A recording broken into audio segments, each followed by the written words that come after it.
Gunshots shattered the silence of the small cabin. Silas Morgan stood by the broken window, rifle in hand, blood spreading across the wooden floor. Outside, three attackers retreated on horseback, their silhouettes disappearing into the gathering dusk. Behind him, Elena Redhawk lay motionless, blood seeping from a wound in her shoulder. Silas's weathered face tightened as he whispered, "I swore I'd never kill again, but they didn't give me a choice." The desert wind whistled through the broken glass, carrying the acrid smell of gunpowder. He turned to Elena, her bronze skin pale against the dark wool blanket. Her eyes, though clouded with pain, remained defiant. "Are they gone?" she asked, her voice barely audible. "For now," Silas replied, already moving to check her wound. "But they'll be back."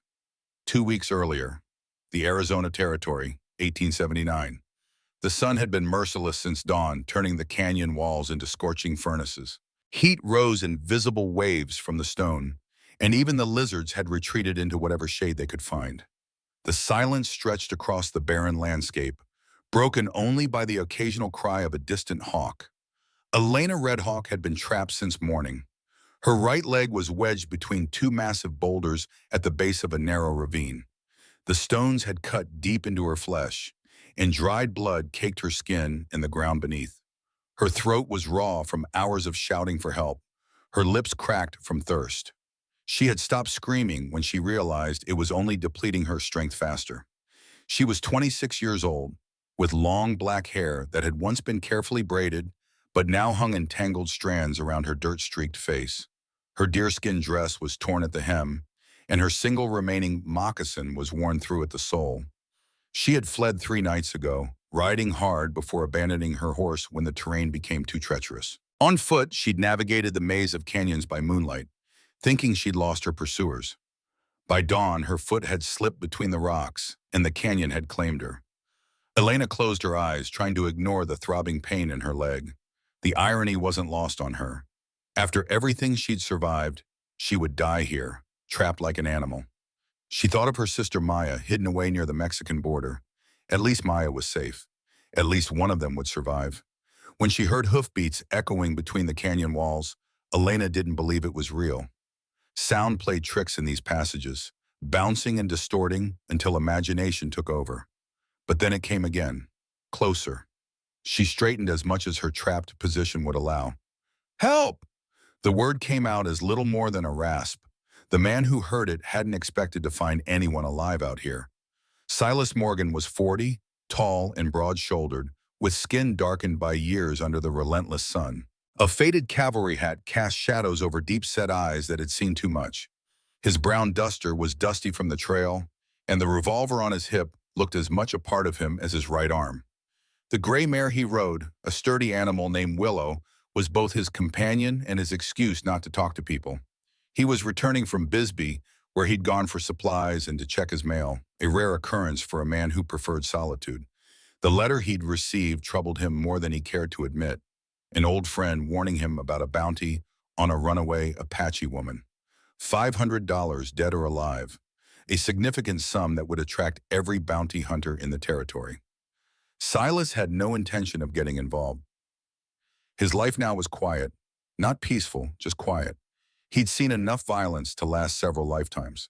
Now he spent his days hunting, occasionally trading furs in town, and trying to forget. When he heard the faint voice among the rocks, his first instinct was to ride on. But something, habit perhaps, or a conscience he couldn't quite kill, made him slow his horse. Following the sound, he came to a narrow ravine. At first, he saw nothing but stone and dust. Then movement caught his eye, a figure half hidden in shadow. Drawing closer, he dismounted, his boots crunching on loose gravel as he approached cautiously, hand resting on his revolver. That's when he saw her, a woman pinned between two boulders, her leg trapped in a cruel vise of stone. Her black hair was matted with dust, her dress torn and bloodied. She turned her face toward him, and Silas felt his chest tighten at the mixture of desperation and defiance in her eyes. "How long have you been stuck?" he asked, kneeling to examine the rocks. "Since morning." Her voice was barely audible. "Maybe longer." Silas assessed the situation with practiced efficiency. Her leg was swollen, the skin torn near the ankle. The rocks looked heavy, but not impossible to move. If I pull wrong, it could break the bone, he said. Then do it right, she whispered. Despite her weakened state, there was steel in her voice that gave him pause. This was not a woman who gave up easily. Silas positioned himself by the larger boulder, braced his shoulder against it, and pushed. The stone didn't budge. Adjusting his stance, he tried again, muscles straining, sweat beading on his forehead. On the third attempt, the rock shifted with a low, grinding sound. The woman gasped as her leg came free. Silas caught her before she collapsed, surprised at how light she felt in his arms. He could feel fever building in her skin, her body trembling slightly. Tearing a strip from his shirt, he quickly bound the wound to stop the bleeding. She watched him work, her dark eyes studying his face. "Why are you helping me?" she asked, voice weak but wary. Silas paused, considering the question. It was a fair one. In these parts, strangers rarely offered help without expecting something in return. "Let's just say I've walked past too many people who needed help," he finally replied. "Don't aim to add another to that list." She tried to stand but immediately crumpled as her injured leg gave way. Silas caught her again, his arm supporting her waist. "I can walk," she insisted, though the pain etched in her face told a different story. "Not on that leg, you can't." Without further discussion, he lifted her into his arms and carried her to his horse. She stiffened at his touch, but was too weak to resist. As he settled her in front of him on the saddle, he asked, "You got a name?" She hesitated, clearly weighing the risk of sharing even this small piece of herself. "Elena," she finally said. "Silas Morgan," he replied simply. As they rode out of the canyon, the sun was beginning its descent, casting long shadows across the terrain. The landscape opened up before them, a vast expanse of red earth and scattered vegetation stretching toward distant mountains. Elena remained tense in front of him, but as the miles passed, exhaustion began to overcome her vigilance. She swayed slightly, and Silas tightened his arm around her waist to keep her from falling. "Where are you taking me?" she asked after they'd ridden in silence for nearly an hour. "My place," he said. "It's not much, but you can rest there until that leg heals." And then, Silas didn't answer immediately. He hadn't thought that far ahead. "That'll be up to you," he finally said. Elena fell silent, processing his words. The trail ahead wound through sparse juniper and sage, climbing gradually toward higher ground.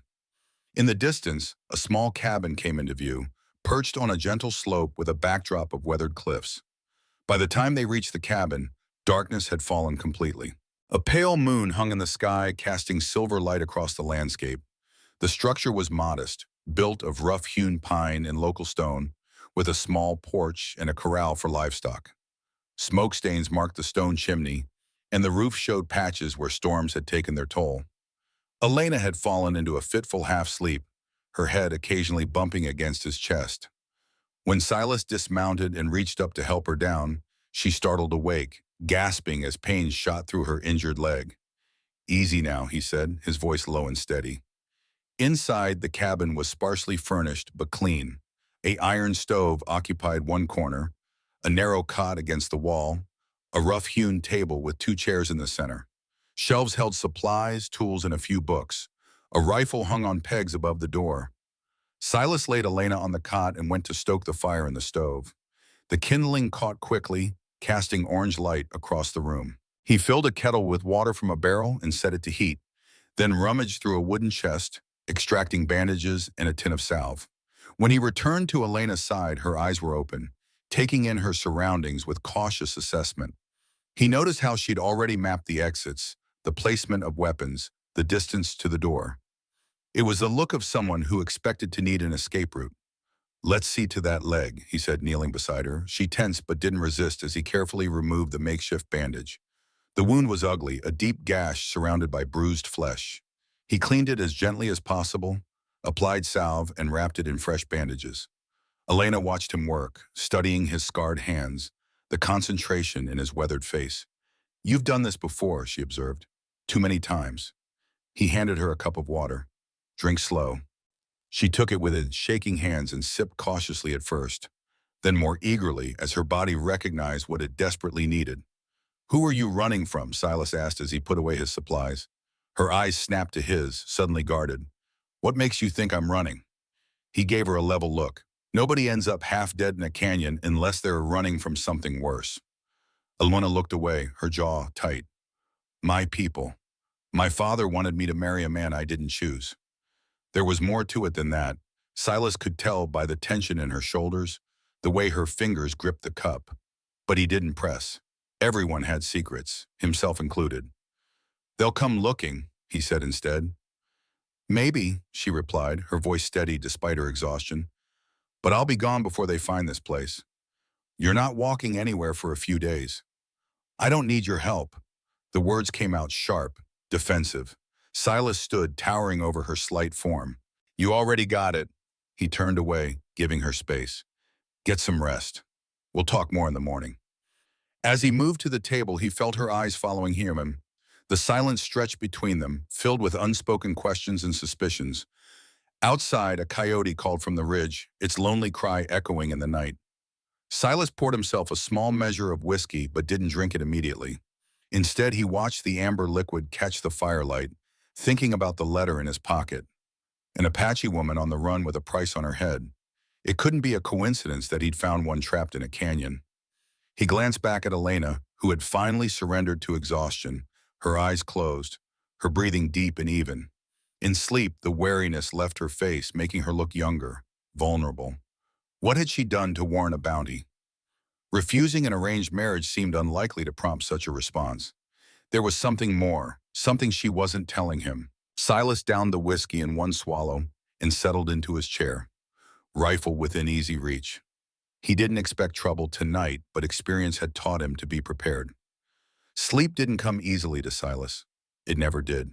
When he finally drifted off, slumped in his chair, the familiar nightmares found him. Faces of men he'd killed, the thunder of gunfire, his brother's eyes as life left them. He woke before dawn, as he always did, sweat cold on his skin despite the lingering warmth of the stove. In the gray light of early morning, he moved quietly around the cabin, rekindling the fire and preparing coffee. Elena still slept, her face turned toward the wall. He stepped outside to check on his horse and scan the horizon, a habit born of years spent looking over his shoulder. The air was cool, carrying the scent of sage and juniper. No sign of riders, no dust clouds in the distance. For now, they were alone. When he returned, Elena was awake, struggling to sit up. Pain etched lines around her mouth, but she refused to make a sound. Let me help, Silas said, moving to her side. I can manage. Her voice was stronger today, her eyes clearer. He stepped back, respecting her pride. Suit yourself. As she adjusted her position, the neckline of her dress shifted, revealing a silver pendant on a leather cord. Silas caught just a glimpse, a small, stylized eagle, before she tucked it back out of sight. But it was enough to make his blood run cold. That symbol, he knew it. The eagle with outstretched wings was the mark of a small Apache band that had lived near the Dragoon Mountains. A band that had been massacred 12 years ago. A band that Silas had helped locate as a scout for the U.S. cavalry. He turned away quickly, hoping she hadn't noticed his reaction. Moving to the stove, he poured coffee into 2 tin cups, his mind racing.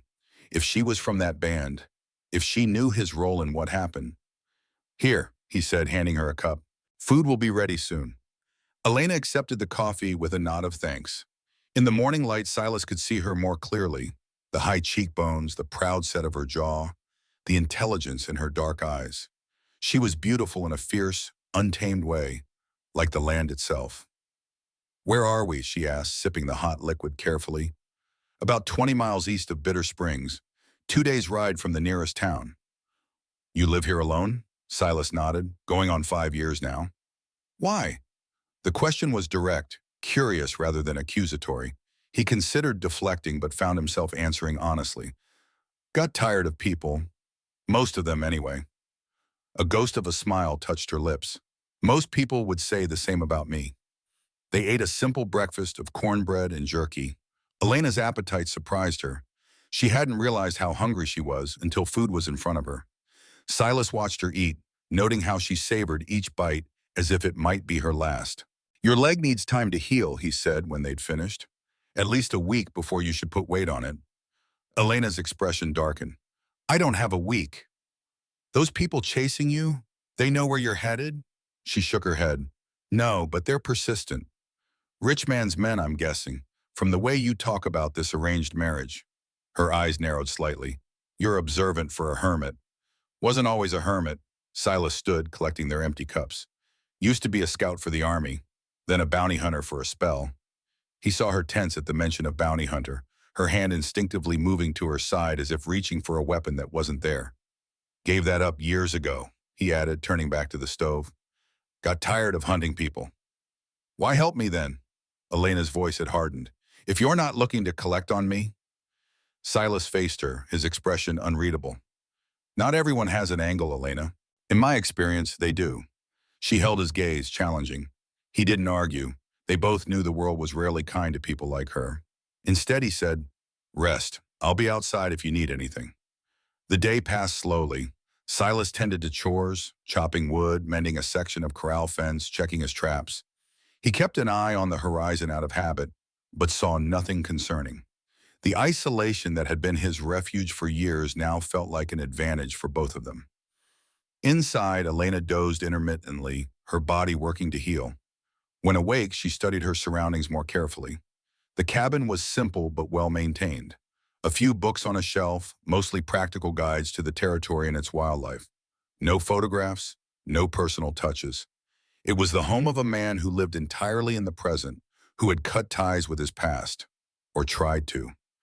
Late in the afternoon, she noticed a drawer slightly ajar in the small desk near the window.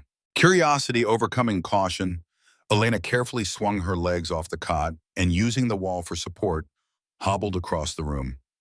The drawer contained a leather-bound journal, a tin of pencils, and underneath something that made her freeze, a military medal, tarnished with age. She heard Silas approaching and quickly shut the drawer, making it back to the cot just as he entered. If he noticed her flushed face or rapid breathing, he didn't comment. That night, after a supper of rabbit stew, Silas settled at the table with a book. Elena watched him from the cot, a question forming on her lips that she wasn't sure she wanted answered. You were a scout during the Apache Wars? She finally asked. Silas looked up, his face carefully blank. Yes. Did you participate in raids on Apache villages? The silence that followed was heavy. Silas closed his book, his eyes fixed on some middle distance. I guided troops, told them where villages were. His voice was flat. By the time I understood what they planned to do, it was too late. Elena's hand went to the pendant hidden beneath her dress. My people have long memories, Silas Morgan. So do I. He stood abruptly, grabbed a blanket, and walked out. I'll sleep outside tonight. Elena stared at the closed door, her heart pounding. She hadn't expected his honesty, nor the raw pain she'd glimpsed beneath his carefully maintained facade. This man had been part of the forces that had destroyed so many of her people. Logic told her to fear him, to hate him, yet he had saved her life. And something in his eyes when he spoke of the past suggested he carried his own burden of regret. Outside, Silas spread his blanket on the porch and lay back, staring at the star-filled sky. He shouldn't have told her about his past. It was dangerous for both of them. If she knew the full truth about that particular raid, about his specific role, he closed his eyes, but the memories came anyway. The Dragoon Mountains, 12 years ago. His unit ordered to locate an Apache band accused of raiding settlements. Silas had found them easily enough. A small group, mostly women, children, and elders. He'd reported back, expecting his commanding officer to arrange a meeting, perhaps negotiations. Instead, Captain Blake had ordered an attack at dawn. No warning, no chance for surrender. By the time Silas realized what was happening, it was too late to stop it. He had managed to help a few escape, mostly children, hiding them in a ravine until the soldiers left. But the rest, the eagle pendant Elena wore was unmistakable. She was from that band. She had survived somehow. And if she ever discovered his connection to that day, his specific role in the tragedy that had likely claimed her family. Silas sat up, suddenly certain he wouldn't sleep tonight. The wind had picked up, whistling around the corners of the cabin. To most, it was just noise. But to Silas, it had become something more over the years. Voices of the dead, whispering accusations. Murderer, traitor, coward. He had tried to drown them out with whiskey, with isolation, with the mind-numbing routine of survival. Nothing worked, so he had learned to live with them, these whispers in the wind, What he hadn't told Elena, what he told no one, was how he coped. Each night, when the memories became too much to bear, he drew. Faces of the dead, rendered in careful detail with a pencil stub on pages of his journal. Not just Apache faces, but every man he'd killed as a bounty hunter, every soldier who'd died under his watch. It was his penance, his private ritual of remembrance. And somewhere in that journal was a drawing of a man who might have been Elena's father, or brother, or uncle, a man whose death Silas had indirectly caused. The knowledge sat heavy in his chest as the night deepened around him, the distant howl of coyotes a fitting accompaniment to his troubled thoughts. Inside the cabin, Elena lay awake as well, the pain in her leg less troubling than the turmoil in her mind. The silver pendant felt warm against her skin, a talisman, a reminder, a burden. It had belonged to her mother, passed down through generations. Now it was one of the few connections she had left to her family, to her heritage. That and the pocket watch hidden in a small pouch sewn into her dress. The watch that bore the name Hammond on its cover, the proof that Wesley Hammond, the powerful rancher who had arranged to marry her, was connected to the massacre of her people. Hammond, who had orchestrated the raid 12 years ago to claim the Apache lands for his expanding ranch. Hammond, who had then built his empire on blood, presenting himself as a pillar of the community while hiding his dark past. Elena had discovered the truth by accident, finding the watch among Hammond's possessions when she was cleaning his office. When she confronted him, he'd laughed, admitting everything without a trace of remorse. After all, who would believe an Apache woman over one of the territory's most influential men? That night she had fled, taking the watch as evidence. Hammond's men had been pursuing her ever since.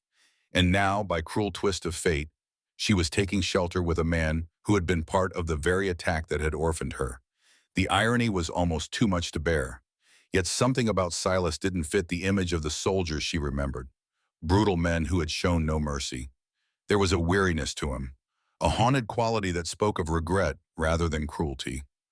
Elena turned toward the window, watching moonlight filter through the glass.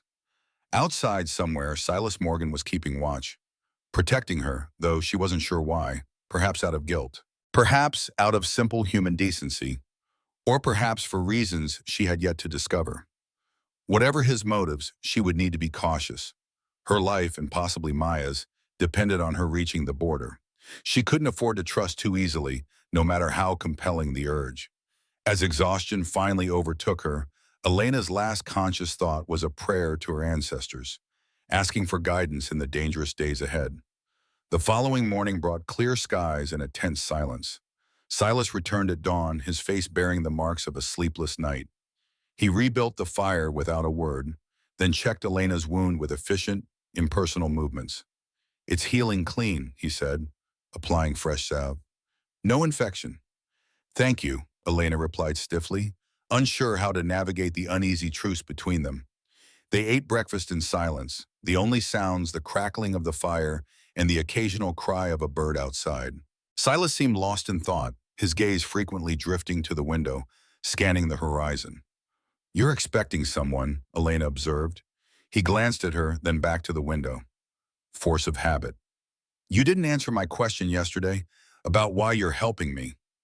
Silas set down his coffee cup, considering his words carefully. "Let's just say I've got some debts to pay. Not all of them involve money." Before Elena could respond, a sound froze them both, the distant but unmistakable rhythm of hoofbeats.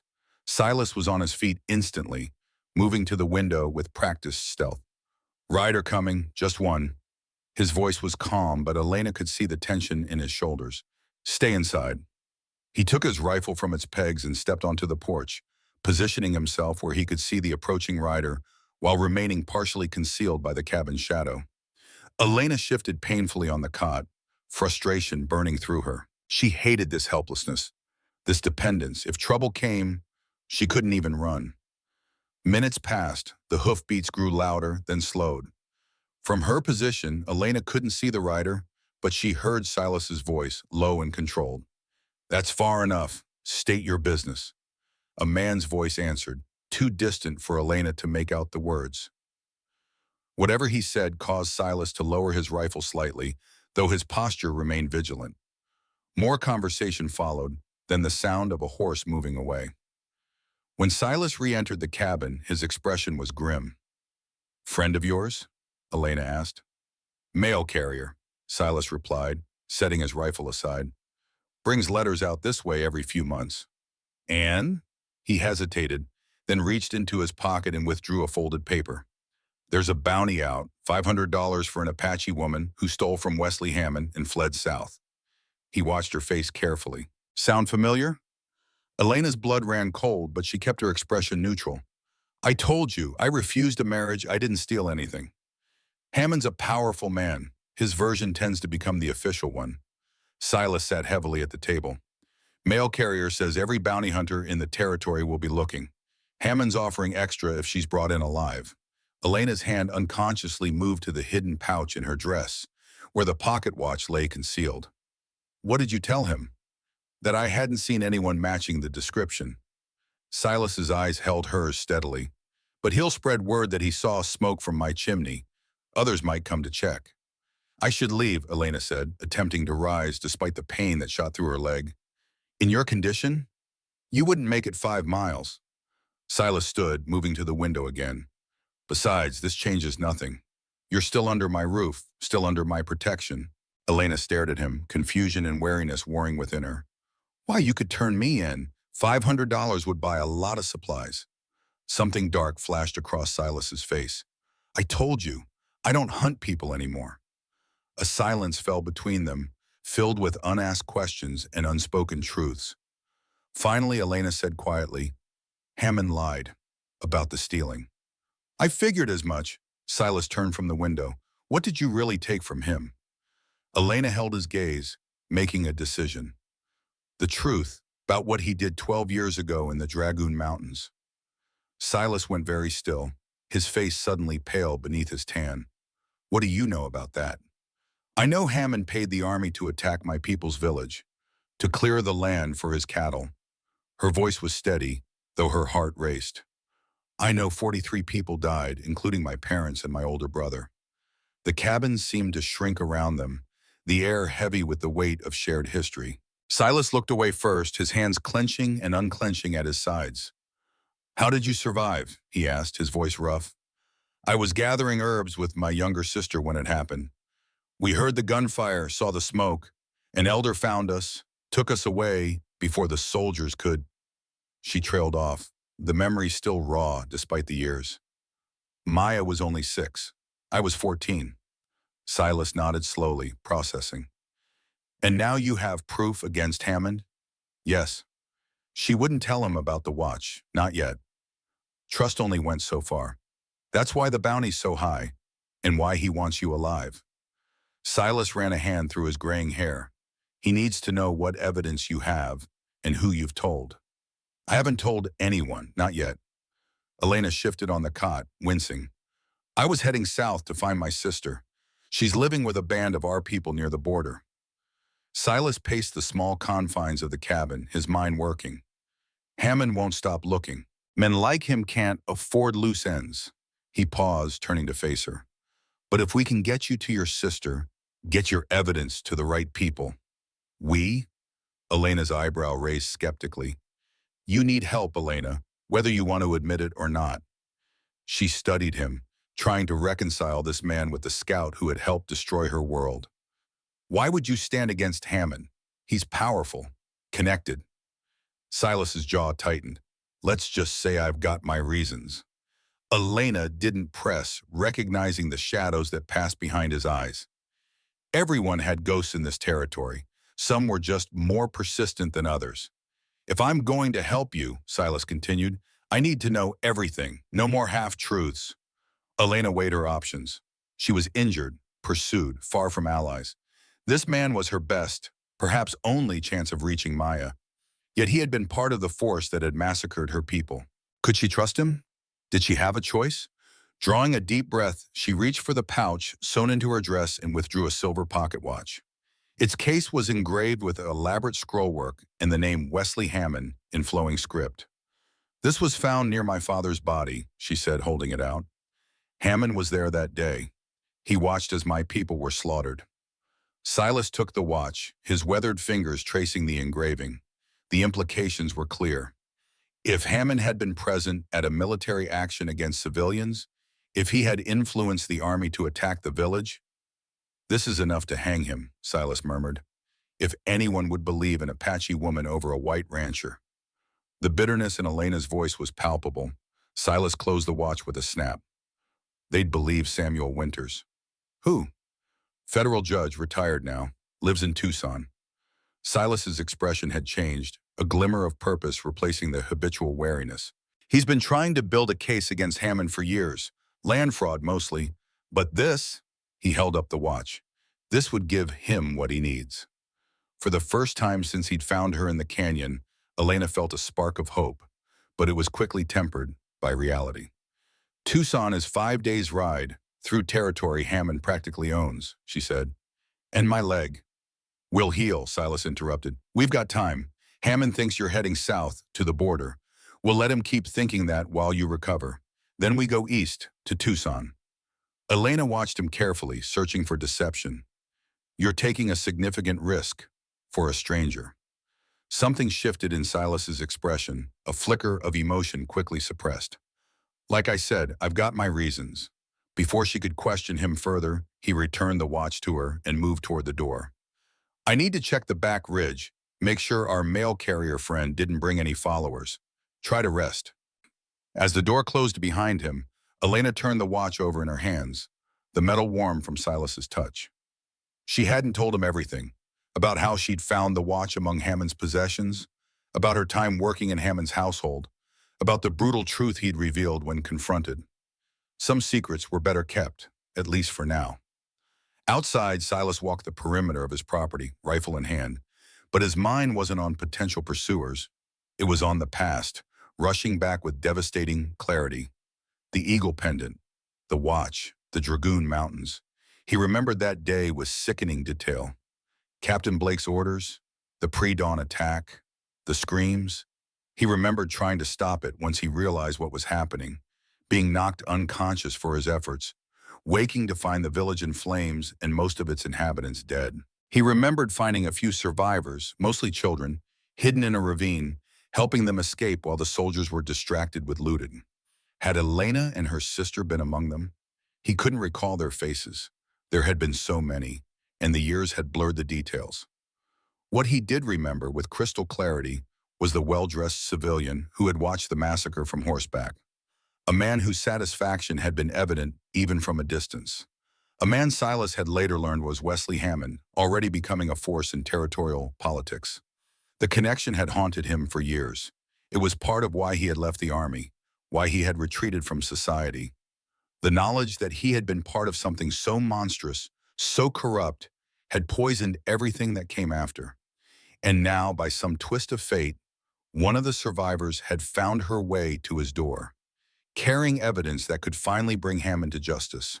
The irony wasn't lost on Silas. For years, he had hidden from his past. Now it had found him anyway, offering a chance at redemption he had never thought possible.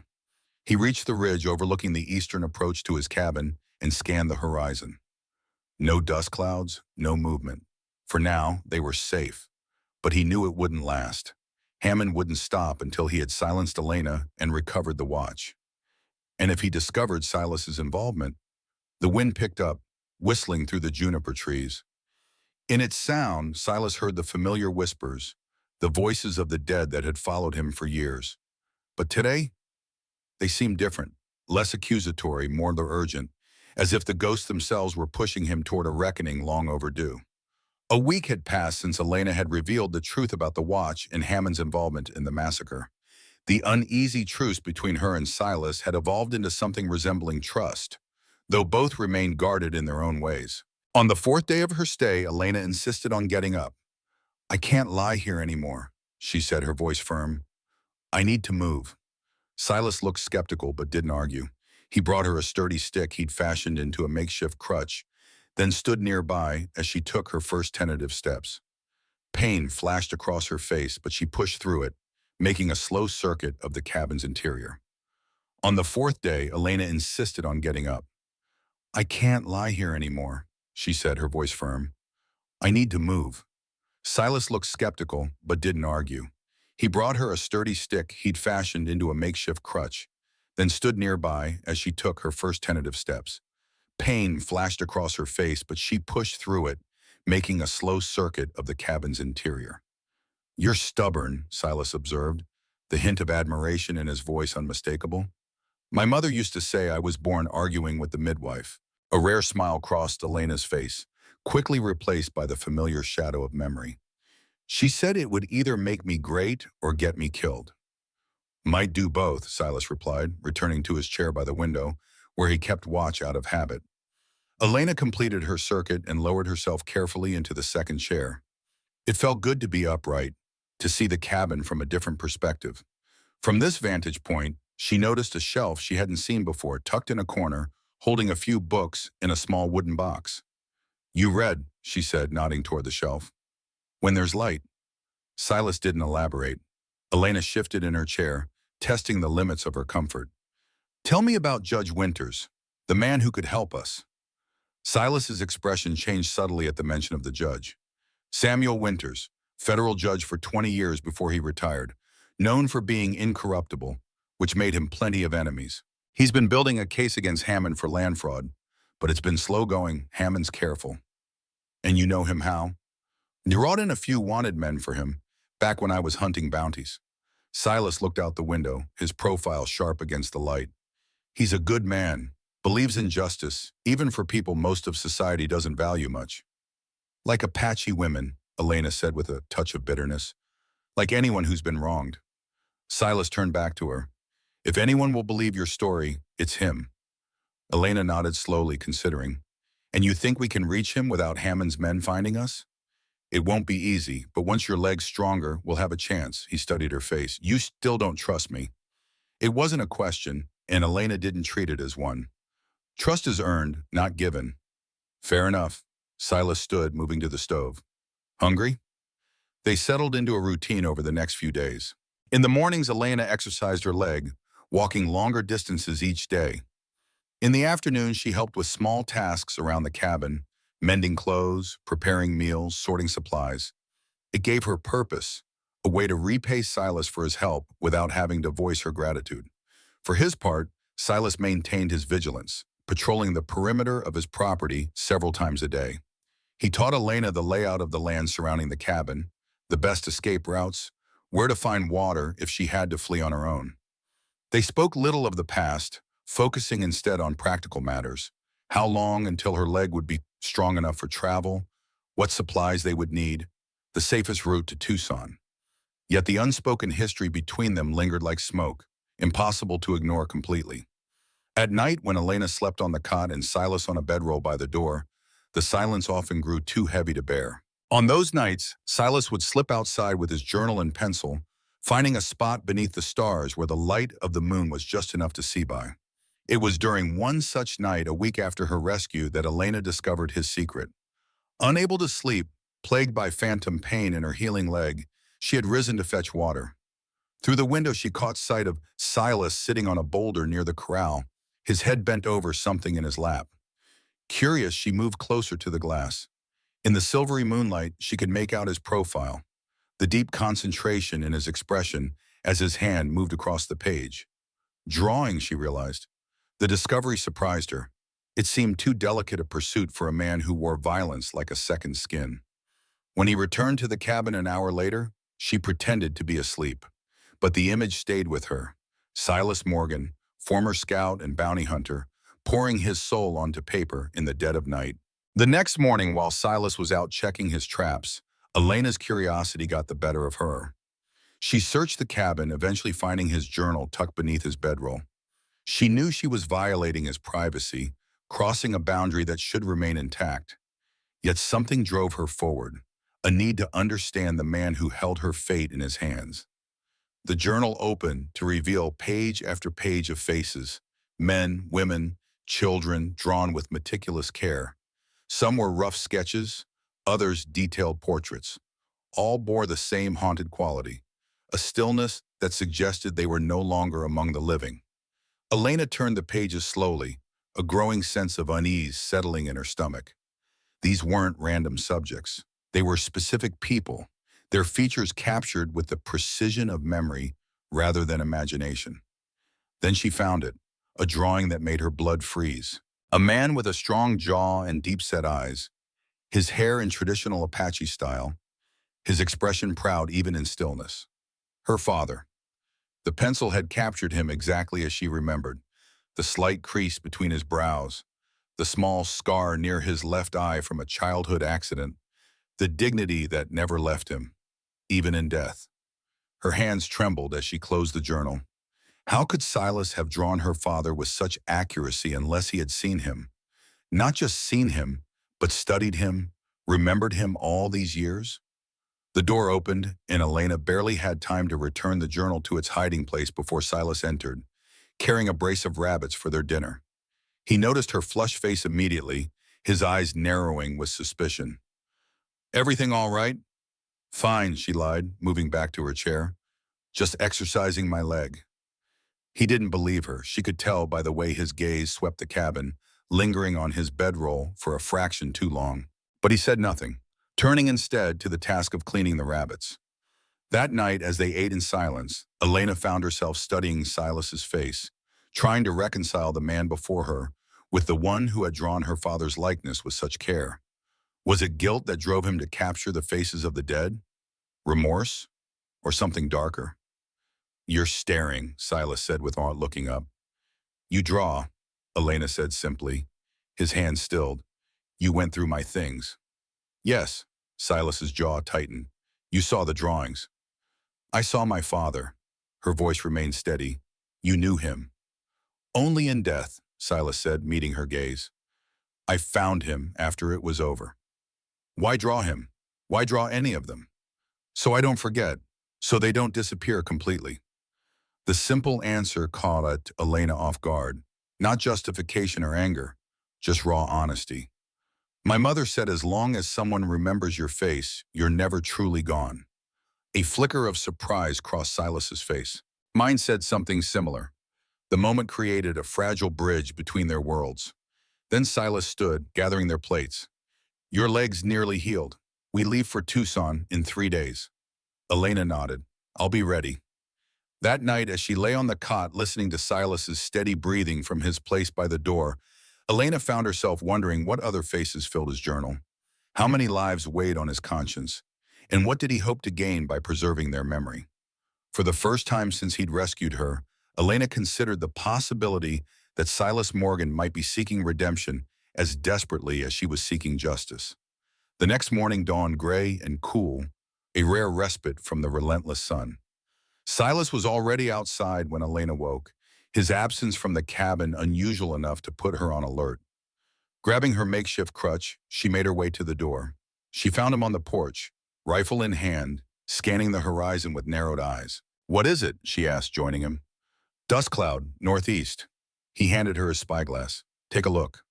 Elena raised the glass, adjusting it until the distant smudge came into focus.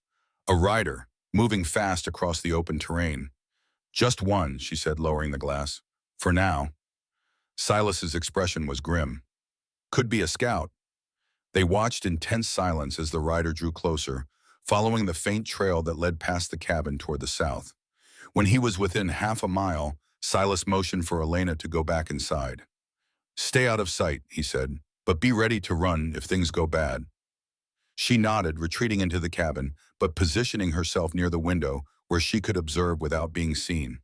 Her heart hammered in her chest as the rider approached, now clearly visible as a tall man on a chestnut horse. Silas stepped off the porch, rifle held casually but ready, positioning himself where the rider would have to stop or make a clear detour. The man slowed as he neared, raising one hand in greeting. Even from a distance, Elena could see he was well-dressed, his duster of better quality than most travelers in these parts wore. The gun belt around his waist looked well used, the holster worn from frequent drawing. "Mornin'," the man called, bringing his horse to a halt several yards from Silas. "Hope I'm not intruding." "Depends on what you're after," Silas replied, his stance relaxed but vigilant. "Information, mainly." The man smiled, an expression that didn't reach his eyes. "Name's Victor Reed. I work for Wesley Hammond over in Bitter Creek County." Elena felt her blood run cold. Victor Reed was Hammond's right-hand man, a former soldier turned enforcer. She had seen him at Hammond's estate several times, had noted the cold efficiency with which he carried out his employer's will. "Don't know the name," Silas said, his face betraying nothing. Reed's smile widened slightly. "Big ranch owner, big influence in these parts. He's missing something valuable, and he's mighty eager to get it back." "This look like a lost and found to you?" Silas gestured at the modest cabin. Reed chuckled, the sound empty of humor. "Not exactly, but a man living out here, he sees things. Travelers passing through. Maybe a woman, Apache, riding south." "Haven't seen anyone in weeks," Silas replied evenly. "Just the mail carrier 3 days back." Reed studied him for a long moment, his eyes cold despite his pleasant expression. "That's so. Mail carrier mentioned smoke from your chimney. Thought maybe you had company." "Just me and the coyotes." Silas shifted slightly, a subtle movement that put him in a better position should the conversation turn violent. "Weather's been cool. Fire keeps the bones warm." "Mind if I water my horse?" Reed asked, nodding toward the small stream that ran near the corral. "Been a long ride." It was a request Silas couldn't reasonably refuse without raising suspicion. "Help yourself. Trough's full." Reed dismounted with the fluid grace of a man accustomed to action, leading his horse toward the water. As he passed Silas, he said quietly, "Served with the 6th Cavalry myself once upon a time. Heard you were a scout for them." Silas's expression remained impassive. "That was a long time ago." "Not so long," Reed replied, allowing his horse to drink. "Captain Blake spoke highly of you, said you knew the territory better than any man alive." The mention of Captain Blake, the officer who had ordered the massacre, sent a chill down Silas's spine. Blake's memory must be failing him. Reed laughed, a sound like stones grinding together. "Blake's dead. Apache arrow 2 years back. Poetic, wouldn't you say?" Silas said nothing, watching as Reed checked his horse's saddle, adjusted the girth. The man was in no hurry, his casual movements a deliberate show of confidence. "Strange business, being a scout," Reed continued, patting his horse's neck. "Caught between two worlds. Never fully trusted by either side." He looked up, fixing Silas with a penetrating stare. "Makes a man careful about which side he chooses when things get difficult."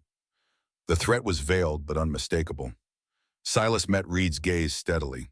"I chose my side a long time ago. It's not the army, and it's not whoever's paying you now."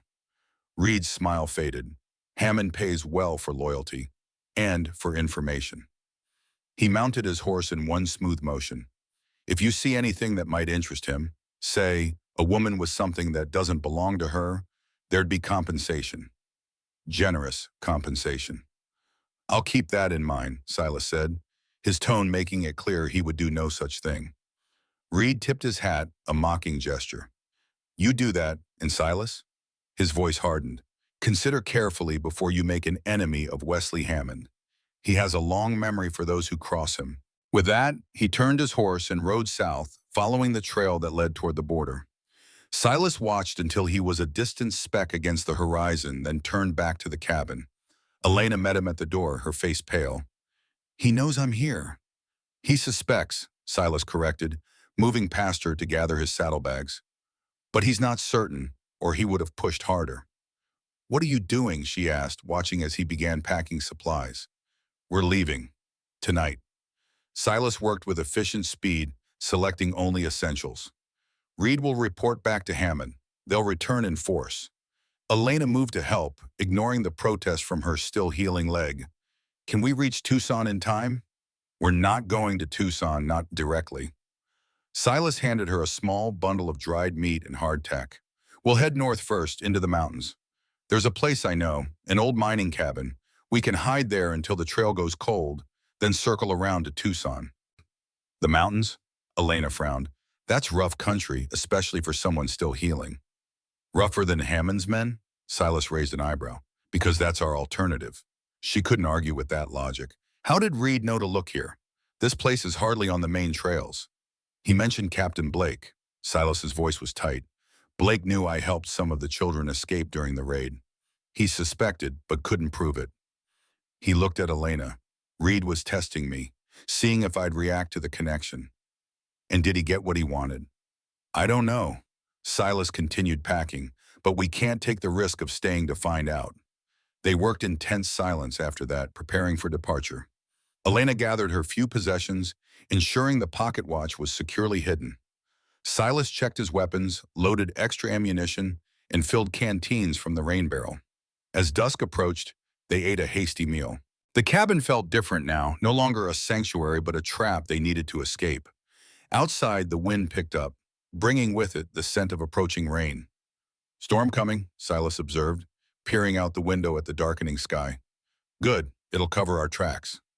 Elena watched him move about the cabin, noting the subtle changes in his demeanor. Gone was the quiet, reserved man of the past week. In his place was a fighter, a strategist, a survivor. This, she realized, was the Silas Morgan who had survived wars and wilderness, who had tracked men across impossible terrain. You've done this before, she said. Run from someone powerful. He glanced at her, then back to his preparations. Once or twice, and you survived. So far. A ghost of a smile crossed his face. But I was alone then. Traveling with someone injured changes the equation. I won't slow you down, Elena said, her chin lifting with determination. Didn't say you would. Silas finished checking his revolver and slid it into his holster. But we'll need to be careful. Very careful. As full darkness settled, they made final preparations. Silas extinguished the lamps, leaving the cabin in darkness to allow their eyes to adjust. He showed Elena how to mount from the right side to minimize strain on her injured leg, how to distribute weight in the saddlebags for balance. Stay close to me, he instructed as they prepared to leave.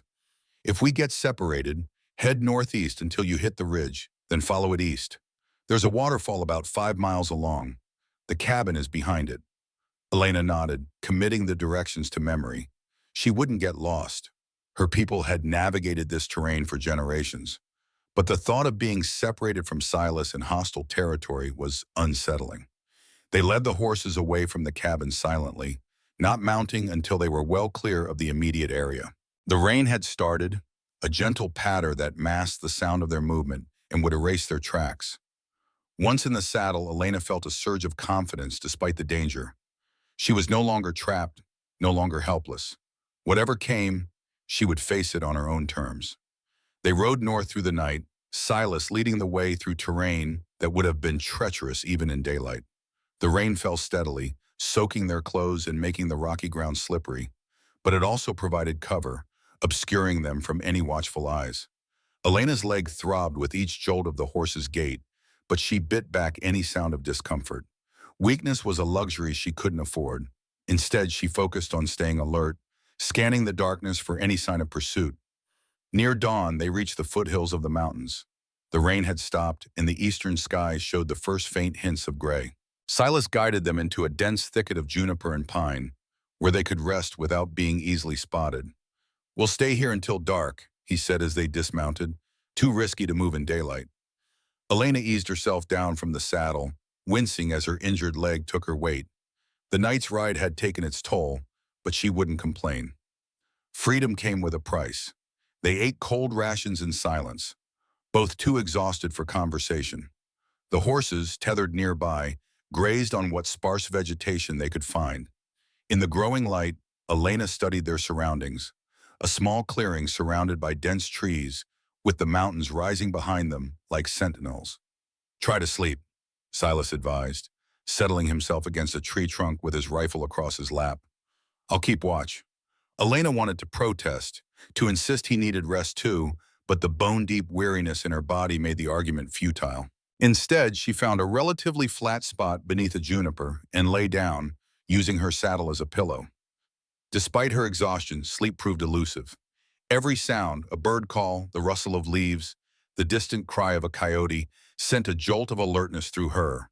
And when she did drift off, her dreams were filled with pursuing riders, gunshots, and blood-stained sand. She woke with a start to find the sun high overhead, filtering through the branches in dappled patterns. Silas was still in his position against the tree, his eyes alert despite the fatigue evident in the lines of his face. Anything? She asked, sitting up stiffly. He shook his head. Quiet. Too quiet, almost. Elena understood his meaning. The natural sounds of the wilderness had their own rhythm, their own patterns. Silence often meant something had disturbed that rhythm, predators or men. They spent the day in tense watchfulness, speaking little to conserve energy. Elena used the time to stretch her leg, working out the stiffness from the night's ride. Silas dozed intermittently, never fully asleep, always alert to the slightest change in their surroundings. As the sun began to set, casting long shadows through the trees, they prepared to move again. The horses were restless, sensing their rider's tension. Silas checked their gear one final time, then helped Elena mount. "The trail gets steeper from here," he warned. "Narrow in places. Stay close, but not too close. If my horse slips, you'll need room." She nodded, gathering her reins. The fading light painted the landscape in shades of gold and amber, beautiful despite the danger that lurked within it. For a moment, Elena was reminded of evenings in her childhood village, when the elders would gather to tell stories as the day's work ended. The memory brought a sharp pang of loss, quickly suppressed. This was no time for nostalgia. They rode in silence as darkness fell, climbing steadily into the mountains. The terrain grew increasingly difficult. Loose shale, steep inclines, narrow passes where a single misstep could mean disaster. Silas navigated with the confidence of someone who had traveled this route before, though whether by choice or necessity, Elena couldn't tell. Near midnight, they reached a small plateau where the trees thinned, offering a view of the valley below. In the distance, barely visible in the moonlight, a pinprick of light marked the location of Silas's cabin, and around it, multiple other lights, torches or lanterns, moving in a search pattern. "Hammond's men," Silas said grimly. They didn't waste any time. Elena felt a chill that had nothing to do with the mountain air. "How many?" "6, maybe 7. He squinted at the distant lights. "Reed's leading them. I'd bet my last bullet on it." "Will they track us into the mountains?" "They'll try." Silas turned his horse away from the view. "But the rain washed out most of our trail, and these mountains have a way of swallowing people who don't know them well." They continued on, the trail narrowing until they were forced to ride single file through a rocky passage barely wider than a horse. The moonlight was limited here, the overhanging cliffs casting deep shadows that made the footing treacherous. Elena's leg had begun to throb again, a constant pulse of pain that matched her heartbeat. But the discomfort was almost welcome. It kept her alert, focused on the immediate task of survival, rather than the larger uncertainties that loomed ahead. After what seemed like hours of slow, careful progress, the passage widened into a small valley cupped between two ridges. A stream ran through its center, the water gleaming like silver in the moonlight. And near the far end, the dark outline of a cabin was just visible against the rocky backdrop. "We made it," Silas said, relief evident in his voice despite his exhaustion. They approached the cabin cautiously, though it was clearly long abandoned. Its single window was broken, the door hanging at an angle on rusted hinges. But the stone walls were intact, and the roof appeared sound enough to provide shelter. Silas dismounted first, checking the interior before helping Elena down from her horse. Inside, the cabin was dusty but dry, with an old iron stove, a crude table, and a sagging cot covered in what had once been a bear hide. "Home sweet home," Silas said with grim humor, lighting a small lantern he'd brought. "It's not much, but it'll keep us alive." Elena sank onto the cot, her leg finally giving out now that safety, relative safety at least, had been reached. The past 24 hours had pushed her to her limits, physically and mentally. "How long will we stay?" she asked as Silas moved about the cabin, checking for any signs of recent occupation. 3 days, maybe 4. He set the lantern on the table, long enough to make them think we've moved on or that they lost our trail completely. Elena nodded, too exhausted to argue. She watched as Silas brought in their supplies, tended to the horses outside, and secured the broken door as best he could. His movements were efficient despite his obvious fatigue, a man accustomed to prioritizing survival over comfort. When the essential tasks were complete, he finally allowed himself to rest, sinking onto the floor near the door, his back against the wall, and his rifle within easy reach. "You should take the cot," Elena said, making a move to rise. "Stay where you are," he replied, waving her back down. "Your leg needs the rest more than I do." She wanted to protest but knew he was right. Instead, she asked, How did you know about this place? Silas was quiet for so long that Elena thought he might not answer. When he finally spoke, his voice was low, reflective. I found it during the war. Apache scouts led me here when I was separated from my unit during a storm. He ran a hand through his graying hair. They could have killed me. Would have been justified, given what my people had done to theirs. But they showed mercy instead. The revelation surprised Elena. Why would they help you? Their leader said I had two spirits fighting inside me.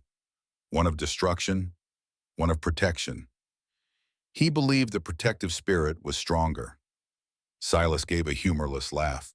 I've spent the years since wondering if he was right. The admission hung in the air between them, a glimpse into the internal conflict that drove this complex man. Elena found herself reassessing him yet again, adding another layer to her understanding of Silas Morgan. My father used to say that a person's true nature reveals itself in moments of greatest pressure, she said quietly, when everything is stripped away except the choice between right and wrong. Silas looked at her, his eyes reflecting the soft light of the lantern. And what if a man has made the wrong choice too many times? What then? Then perhaps saving one life won't erase his sins, Elena replied, holding his gaze. But it might be a place to start. Something shifted in Silas's expression. Not quite hope, but a momentary lifting of the weight he carried. He nodded once, acknowledging her words without fully accepting their comfort. Get some sleep, he said, changing the subject. Tomorrow will come soon enough. Elena lay back on the cot, pulling her blanket around her against the mountain chill.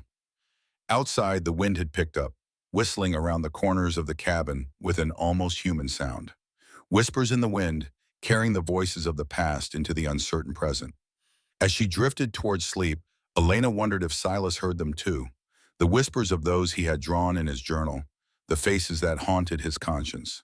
And if he did, what were they saying to him now? The next 3 days passed in a strange limbo of tension and waiting.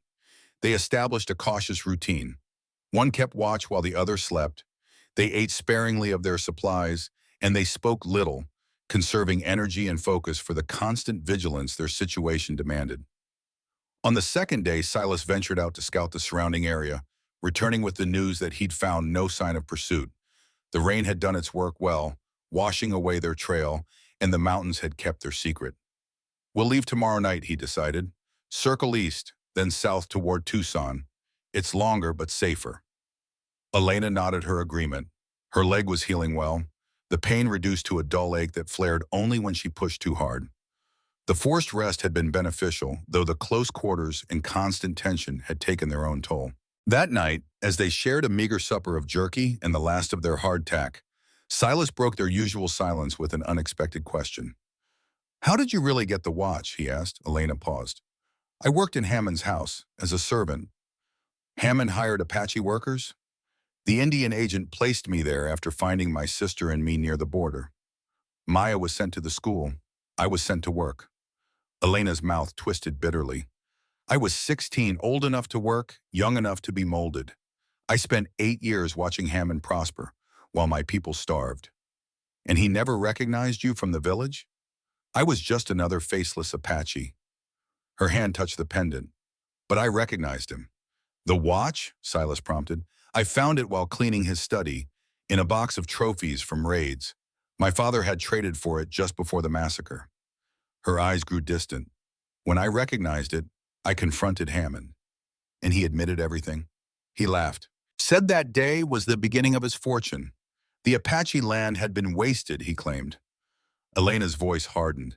He boasted about paying Captain Blake to classify our village as hostile. So you took the watch and fled. After ensuring Maya was safe, I left Hammond a note telling him exactly who I was. Her chin lifted slightly.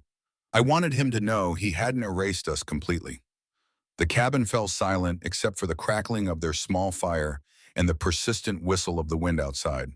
Silas sat with the story, absorbing its implications, its connection to his own past. Captain Blake, he finally said, his voice low, he never told us why we were attacking your village. Just that there had been raids, that your people were hostile. His hands clenched into fists. I believed him until I saw the reality. Women, children, elders, no weapons, no stolen goods, Nothing to suggest raids. And by then it was too late, Elena said softly. Yes. And the word hung between them, heavy with regret. By then it was too late. Another silence fell, more companionable than before, as if the shared burden of truth had created a bridge between them. Thank you, Silas said eventually, for telling me. Elena looked at him, really looked at him, seeing past the weathered exterior to the man beneath, a man carrying wounds as deep as her own, though differently shaped. We should rest, she said, her voice gentler than it had been since they met. Tomorrow will be a long day. They settled into their respective places, Elena on the cueto, Silas by the door, but neither slept immediately. Instead, they lay awake, listening to the wind's whispers, each lost in memories of a day 12 years past that had altered both their lives forever. The third day dawned clear and cool, the mountain air crisp with the promise of autumn. They spent the morning making final preparations for their journey, checking the horses, repacking their meager supplies, planning their route to Tucson. Elena's revelation the previous night had shifted something between them. Not trust exactly, that would take more time, but a mutual recognition of shared history, of wounds that might someday heal. As noon approached, Silas went out for one final scout of the area, leaving Elena to rest before their night's journey.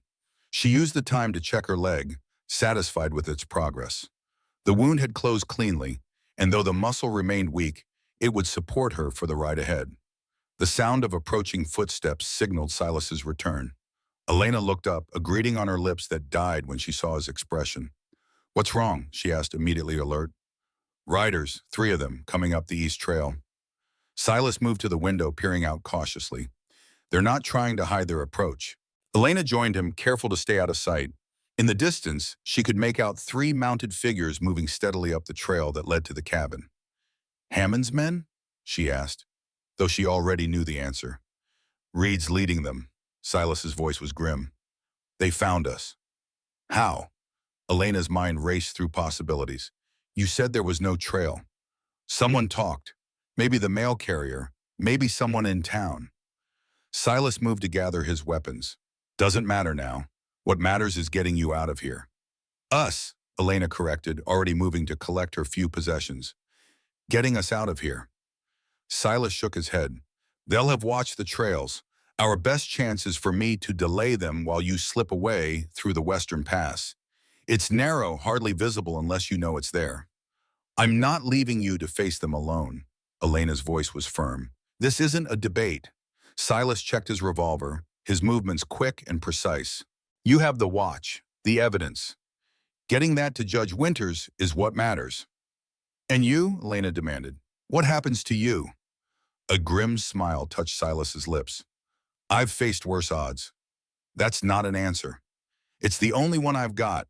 He moved to the horses, tethered at the back of the cabin. Take Willow. She knows the mountain paths better than your mount. Elena wanted to argue further, but the determined set of Silas's jaw told her it would be futile, and deep down she knew he was right.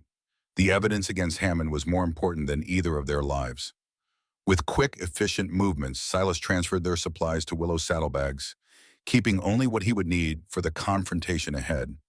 The riders were closer now. They could hear the occasional snort of a horse, the jingle of tack. The western pass, Silas instructed, helping Elena mount. Follow it down to the valley, then head southeast. There's a trading post at Copper Creek. The owner, Michael Two Feathers, is a friend. Tell him I sent you. He'll get you to Tucson safely. Elena looked down at him from the saddle, torn between necessity and something deeper, something she wasn't ready to name. Silas, go. His hand touched hers briefly. I'll find you if I can. With that, he slapped Willow's flank, sending the horse trotting toward the narrow gap in the rocks that marked the western pass. Elena had no choice but to go, the decision made for her by Silas's actions and the approaching threat. As she entered the pass, she glanced back one last time. Silas stood by the cabin door, rifle in hand, a solitary figure against the weathered stone. In that moment, he reminded her of the drawings in his journal. A man already half in the realm of ghosts, separated from life by the thin line of his own choosing. Then the pass curved, and he was lost to her sight. Silas Morgan stood alone outside the abandoned mining cabin, watching as Elena disappeared into the western pass. A strange calm settled over him, the kind that comes only when choices narrow to a single path. He had spent years avoiding confrontation, hiding from his past. Now that past had found him, and there was nowhere left to run. The approaching riders were less than half a mile away now, moving with the confidence of men who knew they had their quarry trapped. Silas recognized Victor Reed in the lead, his tall figure unmistakable, even at a distance. The other two were strangers, hired guns, most likely, men who killed for money without asking questions. Silas checked his weapons one final time, rifle with 12 rounds, revolver with 6, and the knife in his boot. Not enough if this turned into a prolonged firefight, but perhaps enough to buy Elena the time she needed to escape. He positioned himself at the corner of the cabin, using the stone wall as cover while maintaining a clear view of the approach. The sun was high overhead, casting few shadows. Not ideal for defense, but it meant visibility was good in all directions. No chance of being flanked without warning. Reed and his men rode into the small clearing before the cabin, reining in their horses about 30 yards out. They spread out slightly, a practiced formation that gave each man a clear line of fire while minimizing their profile as targets. "Morgan," Reed called, his voice carrying easily in the mountain air. "We need to talk." Silas remained silent, watching as Reed dismounted, leaving his companions on horseback. The man was confident, too confident for someone facing an armed opponent in a defensive position. "I know you're there, Morgan," Reed continued, taking a few steps forward. "And I know the woman was with you. Elena Redhawk. Hammond wants what she took." Still, Silas said nothing. Let Reed talk, reveal what he knew, what he didn't know. Every piece of information was an advantage. Reed sighed theatrically. "This doesn't have to get messy. Hammond's willing to forget the whole thing if he gets his property back. Hell, he's even willing to pay for its return, $1,000. No questions asked." When Silas finally spoke, his voice was steady, carrying just far enough to reach Reed. "Seems like a lot of money for a pocket watch." A smile spread across Reed's face. "So she told you. Good. Makes this simpler." He took another step forward. "That watch is Hammond's personal property, family heirloom. He wants it back." "Funny thing for a family heirloom to be found at the site of a massacre," Silas replied, still not showing himself. "Right next to the body of an Apache man who'd been shot in the back." Reed's smile faltered slightly. "Ancient history, Morgan. No one cares about a bunch of dead Indians from 12 years ago." Judge Winters might care. The name hit Reed like a physical blow, his composure slipping momentarily. "Winters is an old man with delusions of justice. He has no authority anymore." "He has enough to shock Hammond nervous," Silas observed. "Otherwise you wouldn't be here." Reed's expression hardened. "Where is she, Morgan? Where's the Apache woman?" "Gone." Silas stepped partially into view, rifle held ready but not aimed. "And you won't find her." Reed studied him, calculating. "You know what Hammond will do to you for interfering? You'll never be safe anywhere in the territory." "I haven't been safe for years," Silas replied evenly. "Difference is, I know it." A tense silence fell between them. Reed's companions shifted in their saddles, hands hovering near their weapons. The mountain wind whispered around them, stirring dust from the dry ground. "Last chance, Morgan," Reed said finally. "Tell us where she went, give us the watch, and you walk away." Silas met the man's cold gaze. "No." Reed nodded as if he'd expected nothing less. "Your choice." He turned to his men. "Check the cabin. If she's not there, find her trail. She can't have gone far." The two riders dismounted, one moving toward the cabin, while the other circled toward the corral where tracks might be visible. Silas remained where he was, rifle now raised to his shoulder. "Don't!" he warned, his aim shifting between the approaching men. They hesitated, looking to Reed for guidance. "He won't shoot," Reed assured them. "Not with 3 guns against 1. He's not that stupid." "You willing to bet your life on that?" Silas asked quietly. Something in his tone must have registered with Reed, a deadly certainty that gave the man pause. Reed raised his hand, stopping his companions. "Wait," he ordered. Then to Silas, "You're really going to die for some Apache woman? For something that happened 12 years ago?" "If necessary," Silas's aim remained steady. "But I'd rather none of us died today." "Ride out." Tell Hammond his secret's safe as long as he leaves Elena alone. Reed laughed, genuinely amused. Hammond doesn't make deals with people who've crossed him. You know that. Then we have a problem, Silas replied, because I'm not letting you past this point. The standoff stretched, seconds ticking by with agonizing slowness. Silas knew he couldn't maintain this position indefinitely. Eventually, one of Reed's men would get impatient, or Reed himself would decide to call what he perceived as a bluff. It was the man to the right who moved first, drawing his pistol in a smooth, practiced motion. Silas fired without hesitation, the rifle's report shattering the mountain silence. The man crumpled, weapon unfired. The second man had his gun halfway from its holster when Silas's next shot took him in the chest, the impact throwing him backward into the dust. Reed had drawn and fired in the same moment, his bullet splintering the cabin wall inches from Silas's head. Silas ducked behind the corner, working the rifle's lever to chamber another round. "You've sealed your fate now, Morgan," Reed shouted, his voice tight with fury. "Hammond will hunt you to the ends of the earth." Silas didn't waste breath responding. He knew Reed was right. There was no going back from this moment. He had declared his side openly, with blood. The familiar calm of combat settled over him as he peered around the corner. Reed had taken cover behind a large boulder, only the barrel of his revolver visible. A standoff then, but time was on Silas's side. Every minute Reed spent pinned down was another minute Elena had to put distance between herself and danger. For nearly an hour they exchanged occasional shots, neither willing to expose themselves fully. Silas conserved his ammunition carefully, firing only when he had a clear target. Reed was equally cautious, his experience evident in his patience. As the sun began its westward descent, Silas noticed Reed's tactics changing. The man was working his way gradually to the right, attempting to flank the cabin and potentially cut off the western pass. If he succeeded, he could intercept Elena if she hadn't already made it through the mountains. Silas couldn't allow that. Taking a calculated risk, he emerged from cover long enough to fire 2 quick shots at Reed's position, forcing the man to duck. Then, using the momentary advantage, Silas dashed to a new position behind a fallen tree that gave him a better angle. Reed, realizing his plan had been countered, cursed loudly. "You can't protect her forever, Morgan. Hammond has men all over the territory." "Yet he sent only 3 to find her," Silas called back. "Makes me think he's not as powerful as you claim." The taunt hit its mark. Reed, his professional composure finally cracking, rose from behind his boulder, firing rapidly in Silas's direction. One bullet grazed Silas's arm, a line of fire that he barely registered in the moment. His return shot caught Reed in the shoulder, spinning the man halfway around. Reed staggered but didn't fall, retreating behind the boulder with a stream of profanity. "You're dead, Morgan! You hear me? Dead!" The wound would slow Reed down but wouldn't stop him entirely. Silas knew he needed to end this now, before the man could regroup or before more of Hammond's men arrived.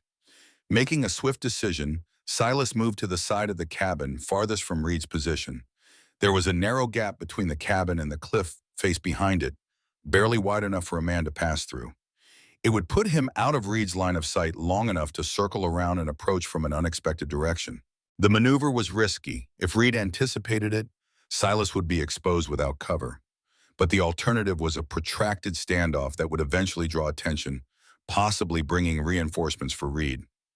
Moving silently despite his wounded arm, Silas edged through the gap and began making his way around the rocky terrain behind the cabin. The going was slow, each step carefully placed to avoid dislodging stones that might alert Reed to his position. After what seemed an eternity, he reached a vantage point that gave him a clear view of Reed. The man was still behind the boulder, one hand pressed to his wounded shoulder, the other holding his revolver at the ready.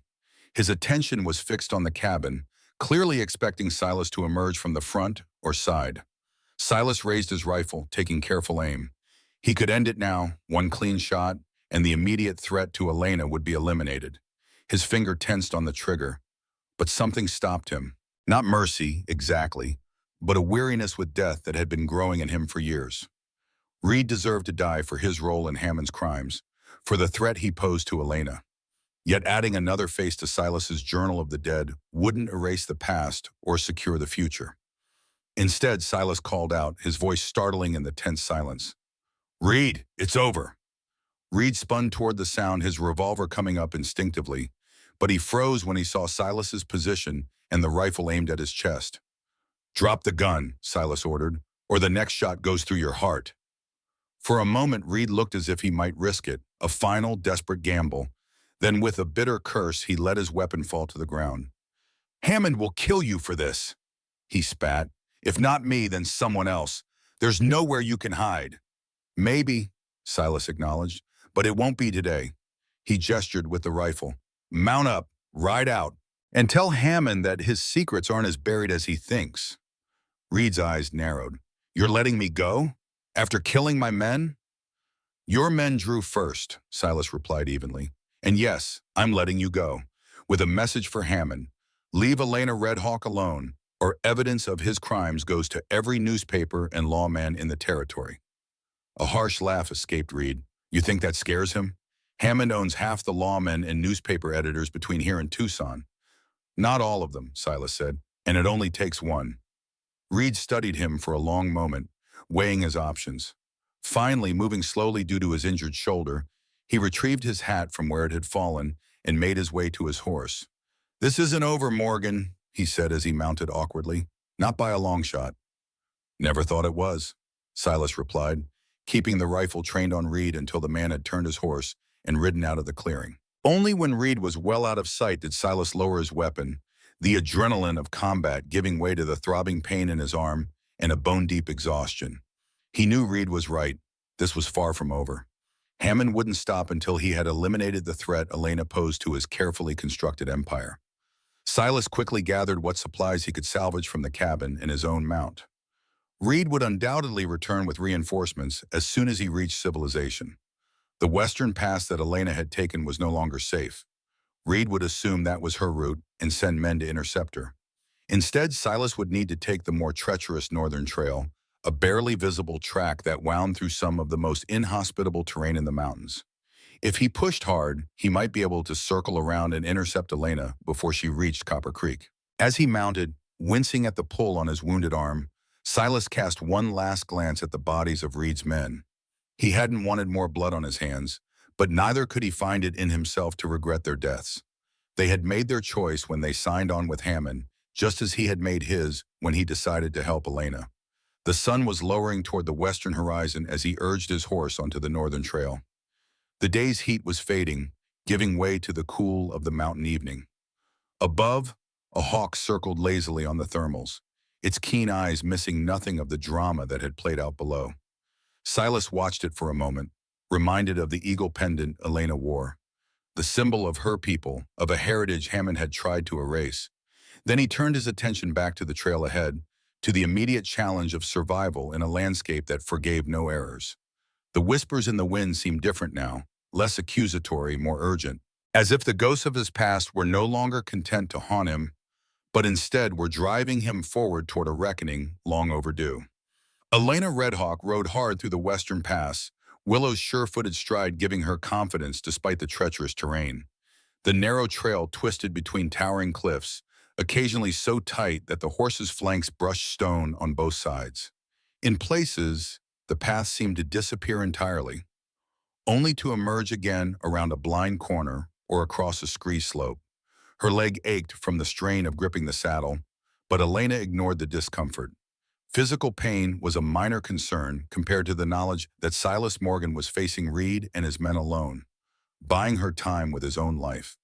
The realization that she cared what happened to him had come suddenly, unexpectedly. He was a white man, a former Army scout who had played a role in the destruction of her people. By all rights, she should have viewed his fate with indifference or even satisfaction. Yet the thought of him dying to protect her filled her with a dread she couldn't rationalize away. When had that changed? Perhaps when she'd seen his journal, the faces of the dead rendered with such care and regret. Or maybe when he'd told her of the Apache who had spared him, seeing the two spirits warring within him. Whenever it had happened, the fact remained. Silas Morgan was no longer the enemy in her eyes. The pass began to widen, the cliff walls gradually giving way to steep, forested slopes. Elena paused at a vantage point that offered a view back toward the cabin, now hidden behind the ridge she had traversed. She strained to hear any sound of gunfire, but the wind carried only the rustle of pine needles and the occasional cry of a bird. Had the confrontation already happened? Was Silas alive or dead? The questions tormented her, but she forced herself to continue. His sacrifice would be meaningless if she allowed herself to be captured now. According to Silas's directions, the trading post at Copper Creek was a day's ride southeast once she cleared the mountains. From there, she could find safe passage to Tucson and Judge Winters. The plan was sound, but it required her to abandon Silas to whatever fate awaited him at the cabin. The thought sat uneasily in her heart as she guided Willow down the increasingly gentle slope toward the valley below. By late afternoon, she had reached the foothills, the terrain opening up into rolling grassland dotted with juniper and piñon pine. In the distance, the flat expanse of the desert basin shimmered in the heat. Elena kept to the tree line as much as possible, avoiding open spaces where she might be spotted from a distance. Though she had seen no sign of pursuit, caution had become second nature after weeks of flight. As the sun began to set, she found a small hollow, sheltered by a stand of cottonwoods near a trickling stream. It would serve as a campsite for the night, defensible, with water for herself and Willow, and enough cover to conceal a small fire. While gathering wood, Elena found herself constantly looking back toward the mountains, half expecting to see Silas riding toward her. But the trail remained empty, the lengthening shadows revealing nothing but the occasional movement of wildlife. She built a small fire just enough to warm herself as the desert night cooled rapidly around her. The horses grazed nearby, Willow occasionally raising her head to scan their surroundings with the alertness of an animal accustomed to danger. Elena checked her few possessions, confirming that the pocket watch was still securely hidden in its pouch. The small silver disc seemed to carry a weight far beyond its physical presence, the key to justice for her people perhaps, but also the catalyst for the violence she had fled. As darkness settled completely, the stars emerged overhead in breathtaking profusion, their cold light casting faint shadows across the landscape. Elena wrapped herself in her blanket, her back against the tree trunk and Silas's revolver within easy reach. Sleep, when it came, was fitful and haunted by dreams of gunfire and blood, of Hammond's laughing face, of Silas falling beneath Reed's bullets. She woke before dawn, stiff and unrested, with the certainty that something was wrong. Willow stood alert, ears pricked forward, staring into the pre-dawn gloom. Elena followed the horse's gaze but could see nothing unusual in the dim light. Yet the animal's tension was unmistakable. Something or someone was out there. Moving silently, Elena doused what remained of her fire and gathered her belongings. If Hammond's men had somehow tracked her, her best chance was to move on quickly, using the cover of darkness to her advantage. She had just finished saddling Willow when a sound froze her in place, the soft click of a revolver being cocked, almost lost in the gentle rustle of leaves. "Don't move," a woman's voice said from the darkness. "I'm not looking to hurt you, but I will if I have to." Elena remained perfectly still, mind racing. The voice was unfamiliar, the accent not that of the local settlers or ranch hands. And a woman, Hammond's men wouldn't employ a female bounty hunter. "Who are you, Owen?" "Oh," Elena asked, careful to keep her hands visible. There was a moment of silence, then the speaker emerged from the shadows.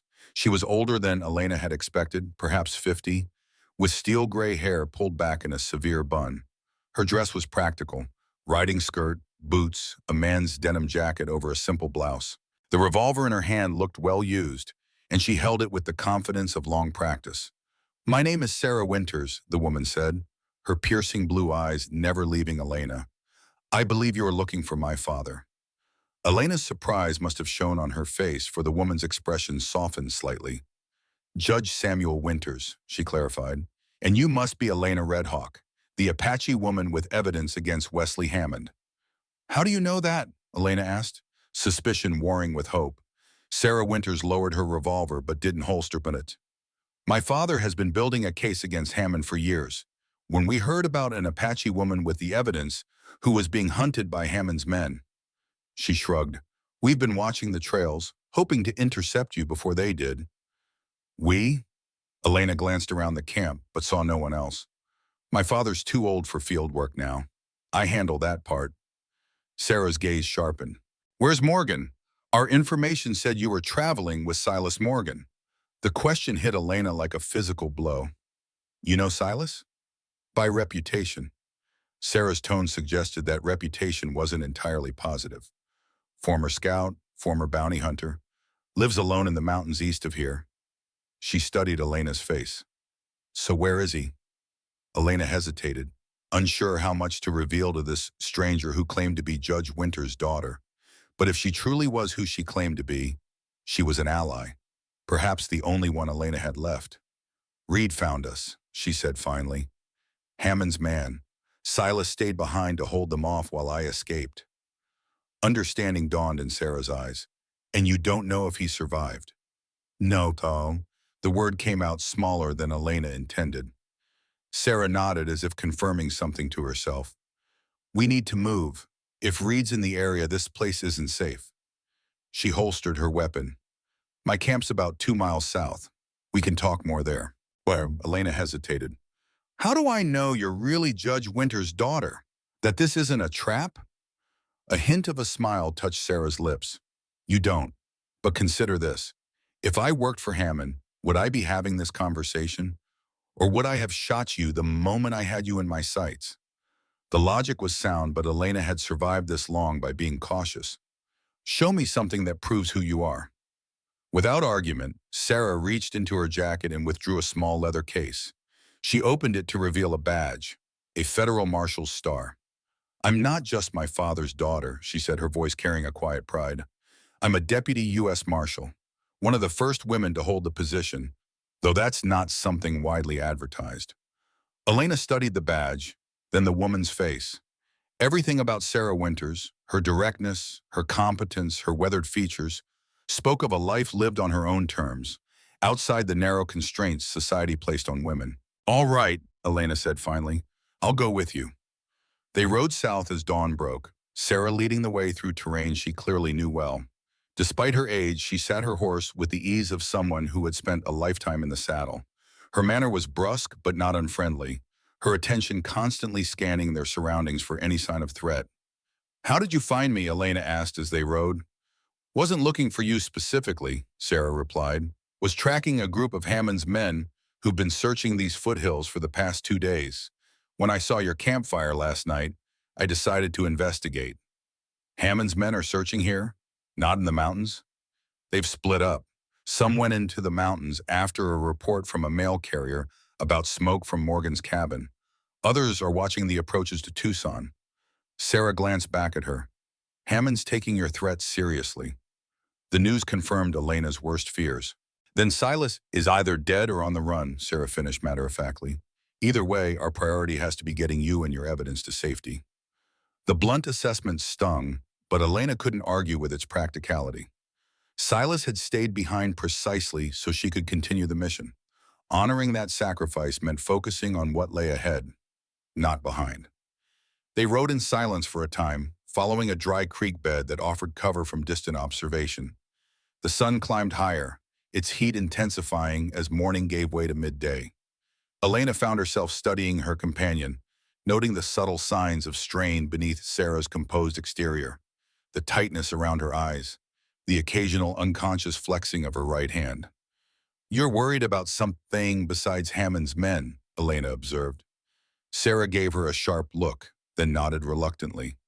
My father's health is failing. He's pushing himself too hard, determined to see Hammond brought to justice before. She broke off, then continued more steadily. We're running out of time in more ways than one. Before Elena could respond, Sarah raised her hand in warning. Ahead, the creek bed curved around a large outcropping of rock. Sarah dismounted silently, gesturing for Elena to do the same. Stay here with the horses, she whispered. I'll scout ahead. Drawing her revolver, Sarah moved forward with the stealth of a lifetime spent in the wilderness. Elena watched her disappear around the bend, then turned her attention to securing the horses, ensuring they wouldn't make noise that might betray their position. Minutes stretched into what felt like an eternity. Elena found herself gripping Silas's revolver, muscles tense with anticipation. Had Sarah walked into an ambush? Was Hammond's reach so extensive that even here, miles from any settlement, his influence could find them? When Sarah finally reappeared, her expression was grim but composed. 4 men camped about half a mile ahead, Hammond's men, judging by their gear. Did they see you? No, but they're positioned where we need to go. Sarah's mouth set in a determined line. We'll have to circle around, use the ridge to the east for cover. It'll add hours to our journey, but we can't risk a confrontation. Elena nodded her agreement. A firefight, even if they won, would only alert Hammond to their location. Stealth was their strongest weapon now. They led their horses up the bank of the creek bed, moving carefully to avoid dislodging stones that might give them away. Once clear of the immediate area, they remounted and began the long detour east, skirting the ridge Sarah had indicated. The terrain grew increasingly challenging. Loose shale that threatened to slide beneath the horses' hooves, patches of dense brush that tore at clothing and skin. The sun beat down mercilessly, its heat reflected off the rocks until the air itself seemed to shimmer. By late afternoon, both women were exhausted, their water supplies dangerously low. The horses moved sluggishly, heads drooping with fatigue. "There's a spring near here," Sarah said, surveying the landscape with a practiced eye. "Used by the Apache for generations. Do you know it?" Elena studied their surroundings, recognition dawning slowly. "The hidden waters, yes, but it's sacred ground. Few outsiders know of it. My father defended the Apache's right to access it back when the army wanted to claim it for a watering stop," Sarah explained. "They showed him its location as a gesture of trust." The revelation further convinced Elena that Sarah was indeed who she claimed to be. Only someone with genuine connections to the Apache would know of the hidden waters and respect its significance. They found the spring as the sun began its descent toward the western horizon, a small pool nestled among rocks that seemed designed to conceal it from casual observation. Crystal clear water bubbled up from an underground source, forming a shallow basin before disappearing again beneath the stones. Elena dismounted and approached the sacred place with reverence, murmuring a traditional blessing before allowing herself to drink. Sarah watched silently, respecting the ritual, then joined her once Elena had indicated it was acceptable. "We'll rest here until dark," Sarah decided as they refilled their canteens. "It's too dangerous to move in daylight with the Hammond's men so close." Elena didn't argue. The delay chafed, but her leg was throbbing from the day's exertion, and both horses needed recovery time if they were to continue through the night. As they settled in the shade of the surrounding rocks, Sarah produced a small packet of jerky and hardtack, sharing it equally between them. The food was basic but welcome after hours without sustenance. "Tell me about the evidence you have against Hammond," Sarah said as they ate. "My father knows he orchestrated the massacre of your village, but proving it has been impossible." Elena reached into her dress and withdrew the hidden pouch, carefully extracting the pocket watch. "This was found near my father's body after the attack. It belongs to Hammond. His name is engraved on it." Sarah took the watch, examining it carefully. "His name alone isn't enough to prove he was present at the massacre." "No," Elena agreed, "but when I confronted him with it, he admitted everything. Boasted about it, in fact. Said paying Captain Blake to attack our village was the best investment he ever made." "You confronted him directly?" Sarah looked up sharply. "That was incredibly dangerous." "I didn't plan to. I found the watch while cleaning his study. I worked in his household for years." Elena's voice hardened at the memory. "When I recognized it as my father's, I couldn't control my reaction. Hammond saw, and he enjoyed telling me the truth. Because he thought you had no power to harm him," Sarah concluded. "No one would believe an Apache's servant over Wesley Hammond." "Exactly, but he didn't know I had the watch itself." A grim satisfaction colored Elena's tone. "When I left, I took it with me, along with a letter telling him exactly who I was and what I knew." Sarah whistled softly. "No wonder he's thrown every resource into finding you. It's not just the watch, it's that you can testify he admitted his guilt." She returned the timepiece carefully. "This, combined with the other evidence my father has gathered over the years, might be enough to bring Hammond down."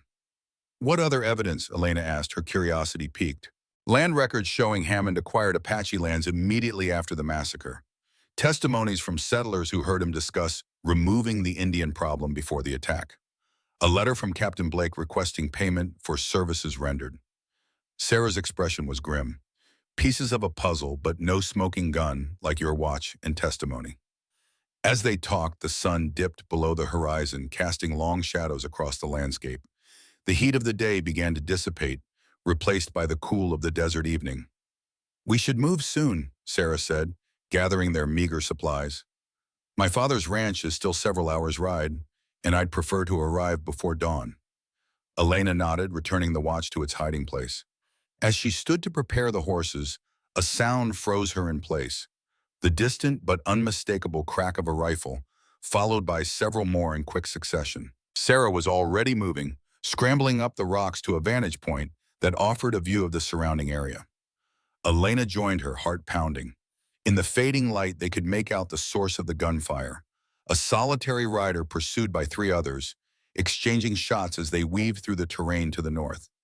Though distance made identification impossible, something about the led rider's posture, the way he handled his horse, sent a jolt of recognition through Elena.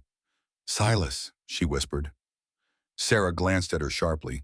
"You can't know that from this distance." "It's him," Elena insisted. "I know it is." Whether Sarah believed her or not became irrelevant as the chase drew closer, the riders now clearly visible in the dying light. The man in the lead was indeed Silas Morgan, his distinctive duster billowing behind him as he rode. Blood stained his left sleeve, and his face was set in the grim determination of a man running for his life. The three pursuers were gaining ground, their fresh horses outpacing Silas's exhausted mount. One fired again, the bullet kicking up dust just behind Silas's horse. "We have to help him," Elena said, already moving toward her own horse. Sarah grabbed her arm, stopping her. "That's suicide. There are three of them, armed and ready for a fight." "Then it's 2 against 3, Elena replied, pulling free. "Better odds than Silas has alone." Before Sarah could protest further, Elena had mounted Willow and was guiding her down from their hiding place, Silas's revolver drawn and ready. She heard Sarah curse behind her, then the sound of the older woman following. Silas had spotted them now, changing course slightly to intercept their position. His pursuers, focused on their quarry, hadn't yet noticed the two women emerging from the rocks ahead. Elena urged Willow forward, closing the distance rapidly. When she was within range, she fired 2 shots at the lead pursuer, not aiming to kill but to disrupt the chase. The man swerved instinctively, nearly colliding with his companion. The momentary confusion gave Silas the advantage he needed. He wheeled his horse around, rifle raised, and fired with deadly accuracy. The lead rider fell, his horse rearing in panic. Sarah had joined the fray now, her revolver barking twice in quick succession. Her experience showed in her shooting. One of the remaining pursuers clutched his arm, dropping his weapon with a cry of pain. The third man, seeing the odds shift dramatically against him, turned his horse and fled, abandoning his wounded companion without hesitation. Silas raised his rifle to fire at the retreating figure, but Elena called out, "Let him go!" Their eyes met across the distance, a moment of connection that transcended the chaos around them. Silas lowered his weapon, nodding once in acknowledgement. The wounded man had dismounted, hands raised in surrender. Sarah approached him cautiously, weapon trained steadily on his chest. "Hammond's man?" she asked, though it was hardly a question. The man nodded, his face pale with pain and fear. "Don't kill me. I'm just hired help, following orders." "Who's your friend?" Sarah nodded toward the retreating rider, now almost out of sight. "Peterson works directly for Reed." The man winced as he shifted his weight. "Reed sent us to find Morgan after he shot up their group at the cabin." Elena had reached Silas by now, her eyes quickly assessing his condition. The wound on his arm had been hastily bandaged, but was still seeping blood. His face was drawn with exhaustion, dust and sweat creating a mask that emphasized the hollows of his cheeks. "You're alive," she said, the simple statement containing a wealth of emotion. "More or less," Silas replied, a tired smile briefly softening his features. He nodded towards Sarah, who was still questioning the wounded man. "Friend of yours?" "Sarah Winters, Judge Winters' daughter, and a deputy marshal." Surprise flickered across Silas's face. "Winters has a daughter? And she's been tracking Hammond's men, looking for me." Elena reached out impulsively, her hand touching his uninjured arm. "I thought you were dead." Silas's eyes held hers for a moment. "So did Reed. That's why I'm still here." Further conversation was interrupted as Sarah approached, leading the prisoner's horse with the wounded man mounted upon it. The body of the man Silas had killed was draped across another horse, a grim reminder of the stakes they faced. "Morgan," Sarah acknowledged, her tone neutral. "Seems you've been busy." Miss Winters, Silas returned with equal reserve. Your reputation precedes you. As does yours. Sarah's gaze moved between Silas and Elena, noting their proximity, the unspoken current between them. We need to move. That third rider will bring reinforcements as soon as he reaches their camp. Silas nodded his agreement. Reed's alive, shot, but alive. He'll have every hired gun in the territory looking for us by now. All the more reason to reach my father's ranch without delay, Sarah said. It's defendable, and Hammond's men won't risk attacking a federal judge's home openly. The urgency of their situation overcame any further discussion. They set out immediately, Sarah leading with the prisoner, Elena and Silas following, their horses moving at the fastest pace they could maintain over the rough terrain. As they rode, Elena told Silas of her encounter with Sarah, of the evidence Judge Winters had been gathering against Hammond for years. Silas listened in silence, his expression thoughtful. Winters was always rumored to be incorruptible, he said when she'd finished. But I never knew he was specifically targeting Hammond. Does it change anything? Elena asked. Silas considered the question, his gaze fixed on the trail ahead. It means we have a chance. A real chance to see Hammond answer for what he's done. The night deepened around them as they rode, stars wheel overhead in their eternal procession. The landscape changed gradually, the harsh desert giving way to rolling grasslands dotted with mesquite and oak. In the distance, the silhouette of mountains stood black against the star-filled sky. Despite their pace, it was well past midnight when Sarah finally raised her hand, signaling a halt. Ahead, barely visible in the darkness, stood a sprawling ranch house, lights glowing in several windows despite the late hour. My father's place, Sarah said. We're safe now, or as safe as we can be with Hammond still breathing. As if summoned by her words, the front door of the ranch house opened, spilling warm light onto the porch. A figure stood outlined in the doorway. An elderly man, straight back despite his years, one hand resting on a cane. Sarah? His voice carried clearly in the night air. Is that you?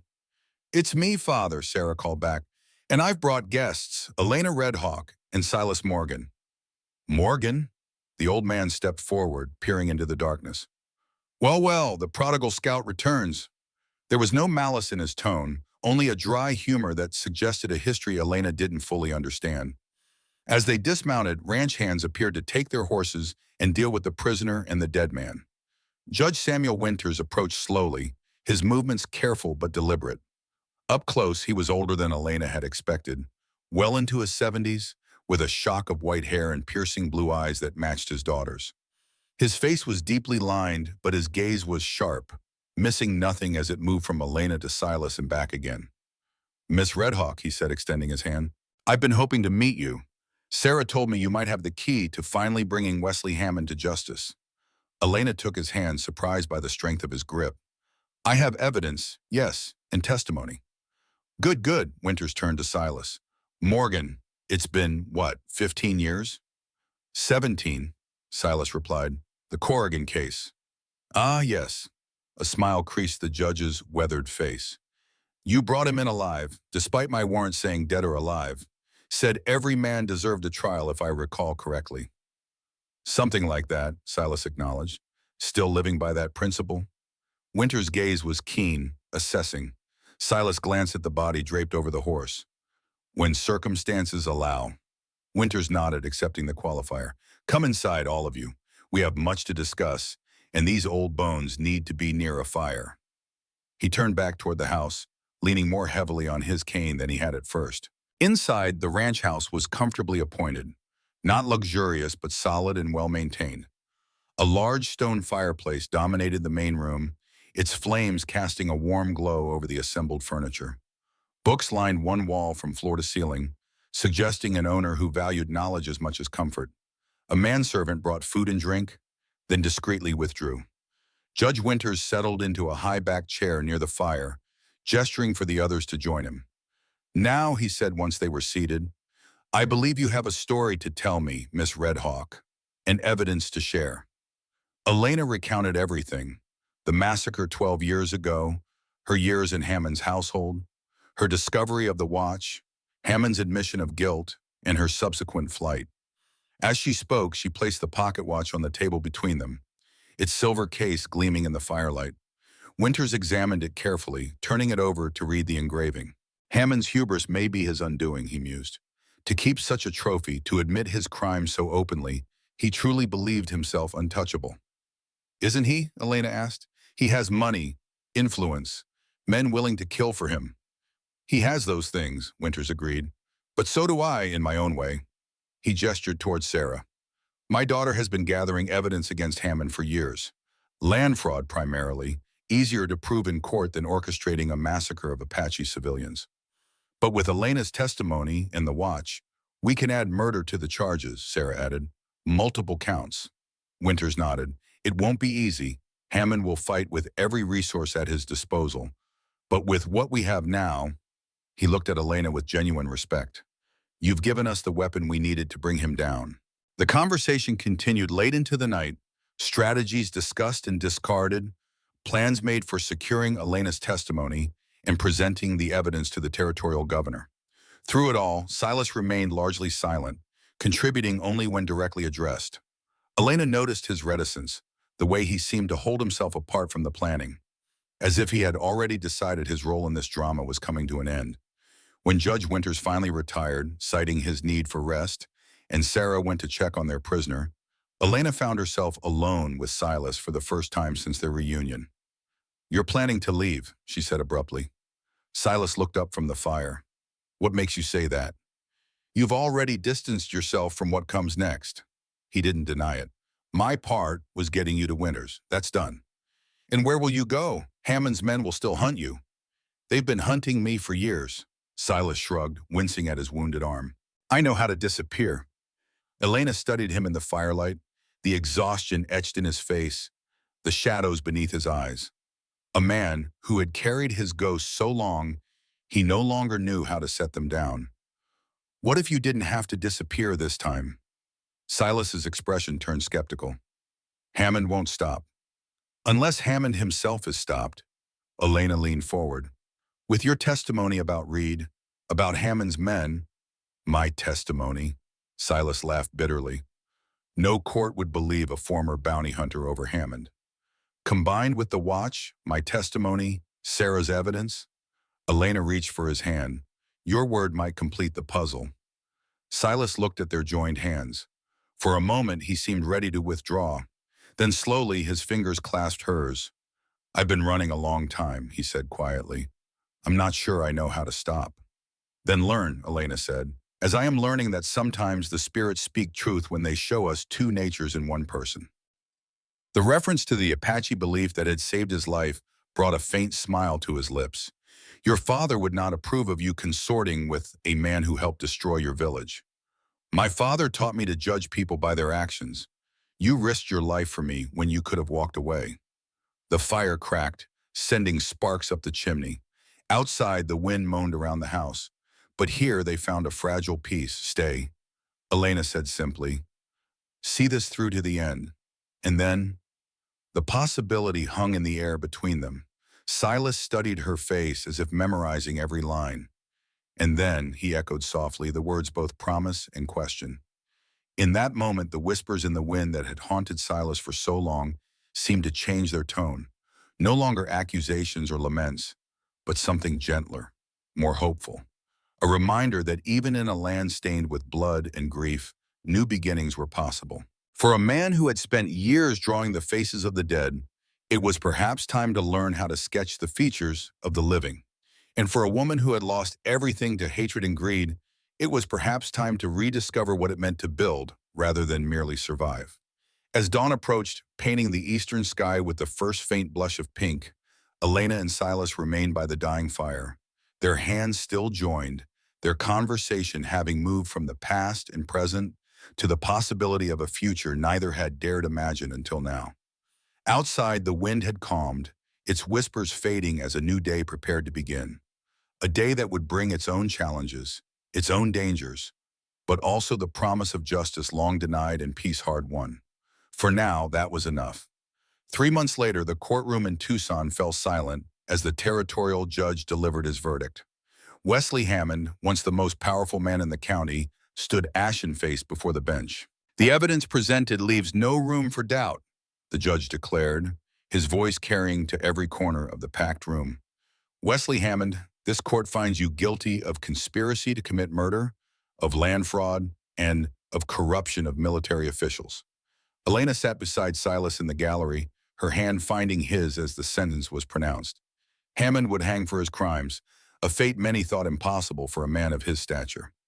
Outside the courthouse, Judge Winters approached them, his daughter Sarah at his side. The months of preparation, of gathering witnesses and evidence, had taken a toll on his health. But today, his eyes were bright with satisfaction. "It's done," he said simply. "Not just for your people, Miss Redhawk, but for every soul he wronged over the years." Elena nodded, too full of emotion for words. Justice wouldn't bring back her parents or the others massacred that day, but it closed a chapter of pain that had defined her life for too long. "What now?" Sarah asked, looking between Elena and Silas. Silas's face, once so haunted, had changed during these months. The ghosts hadn't disappeared entirely, such things never do, but they had receded, giving way to something new, something like hope. "We've spoken about heading south," he said, his arm gentle around Elena's shoulders. "Maya should meet her sister's friend." The hesitation made Elena smile. They had yet to define what they had become to each other, but there was time for that now, time that had once seemed an impossible luxury. "And your journal?" she asked him quietly as they walked away from the courthouse. Silas's smile was contemplative. "I've started a new one, for the living." That night, as they camped beneath the stars on the first leg of their journey south, the desert wind rose again. But as it whispered through the junipers, neither Elena nor Silas feared its voice. The dead had been honored. Justice had been served. And the whispers in the wind had become, at last, a blessing rather than a curse, carrying not accusations, but the gentle reminder that even in a land marked by violence and loss, healing was possible. Ahead lay an uncertain future, but they would face it together. A former scout who had found his way home, and an Apache woman who had reclaimed her heritage. Their story, unlike so many in the harsh territory, would not end in blood and vengeance, but in the quiet victory of survival and the promise of something more.